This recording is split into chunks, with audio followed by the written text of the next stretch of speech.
Bab ke-255. Raffi berdiam diri di kamar sejak diberitahu oleh ayah dan ibunya bahwa ia akan memiliki seorang adik. Hal yang membuatnya mendadak murung. Teringat bisikan teman-temannya saat di pesta ulang tahun. Ia hanya seorang anak tiri, tentu saja akan berbeda dengan adiknya kelak yang merupakan anak kandung ayah Joe. Anak lelaki itu memilih keluar kamar setelah merasa bosan. Terlihat sang ibu sedang menyiapkan makan siang. Sementara ayah Joe tidak tampak di rumah. Mungkin masih di kantor. Bu, kalau nanti Raffi punya adik, ayah masih sayang sama Raffi enggak? Pertanyaan itu lolos begitu saja. Wajahnya tampak sedikit lesu. Raffi kan anak tirinya ayah. Bu, berarti nanti ayah nggak sayang lagi sama Raffi? Kenapa sih mikirnya gitu, Nak? Suara sang ayah tiba-tiba muncul di belakang punggung. Raffi menoleh sejenak. Ia menunduk, tak berani menatap sang ayah. Teman Raffi bilang, kalau ibu sama ayah nggak akan sayang lagi. Kata siapa sih? Ayah juga sayang sama Raffi, sama adik juga. Ia peluk tubuh kecil itu. Kamu juga anak ayah.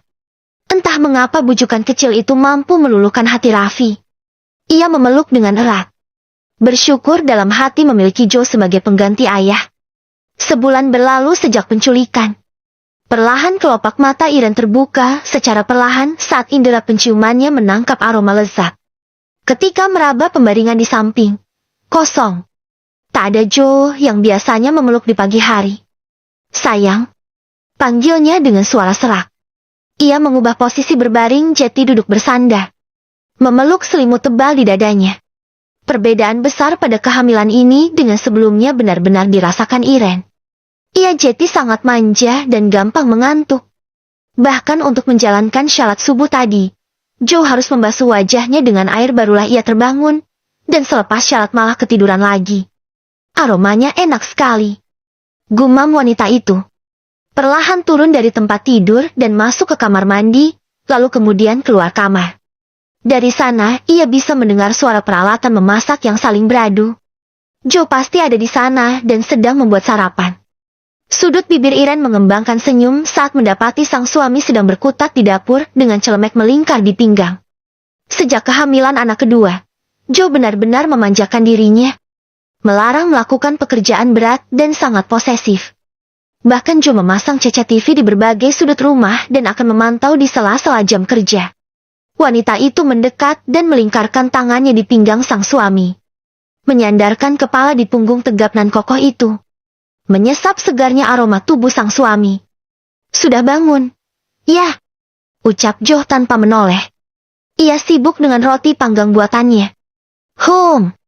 Sambil berjinjit dan menciumi leher bagian belakang suaminya. Sayang, panggil Joe setengah berbisik. Masih menciumi leher dan punggung. Tangannya menyelinap ke dalam baju dan mengusap dada. Lepas dulu, ada Raffi lagi di sana. Malu kalau dilihat anak. Lagi, Joe berbisik pelan. Membuat mata Iren melotot dan langsung melepas pelukan. Ia melirik ke ruang tengah. Di sana Raffi tampak sedang menonton televisi. Beruntung tidak melihat kelakuannya barusan. Tumben Raffi hari libur begini sudah bangun. Gumam Iren, memilih menarik kursi dan duduk. Lagi gelisah dia. Balas Joe terkikik geli. Ini mau coba menyuapkan potongan roti bakar buatannya. Iren membuka mulut. Roti panggang buatan suaminya memang sangat lezat. Enak. Ia kembali melirik putranya. Gelisah kenapa Raffi? Kan hari ini mau sunat sama Boy. Ia kembali tertawa. Bara bilang, Boy juga gelisah sejak semalam. Ketika selesai dengan sarapan buatannya, Joe memilih membawa ke ruang televisi.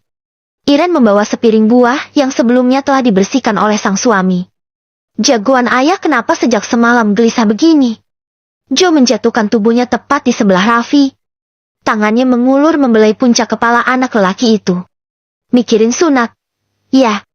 Dengan bibir manyun, Raffi mengangguk pelan. Teman Raffi bilang, sunat itu sakit. Ya. Teman kamu sudah disunat? Tanya Joe. Raffi menggeleng sebagai jawaban. Sunat itu tidak sakit, Nak.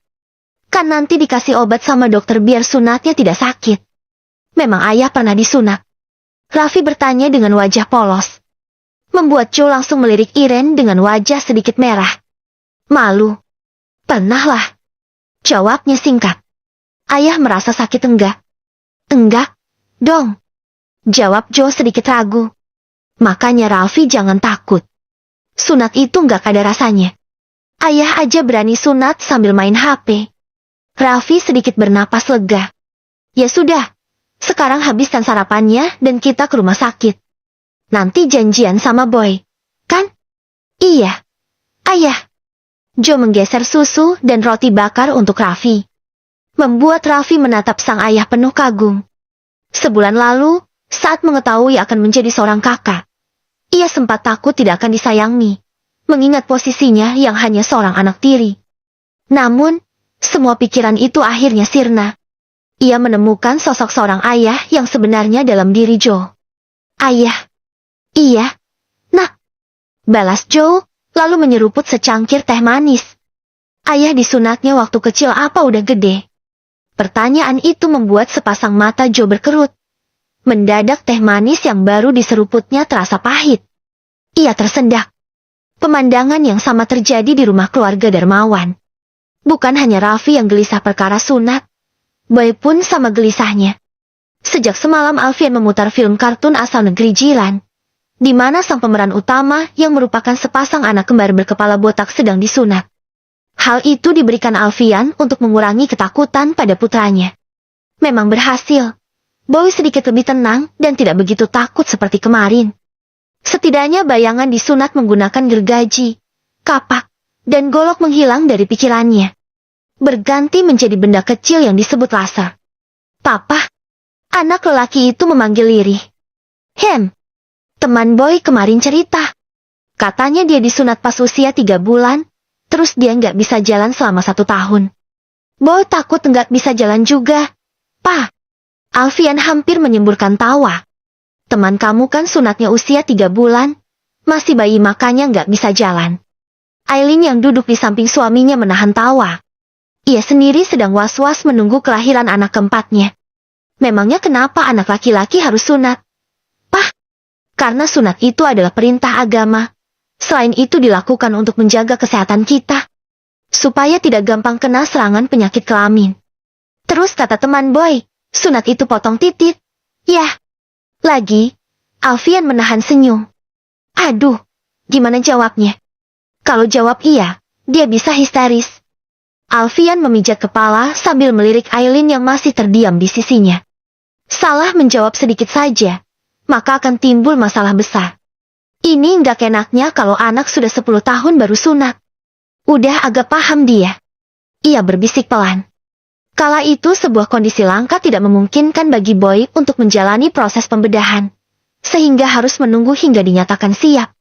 Berbeda dengan Bray yang sudah menjalani hitan sejak berusia 2 bulan. Waktu disunat titik papa dipotong juga? Enggak. Lagi, pertanyaan itu membuat Alfian tersedak.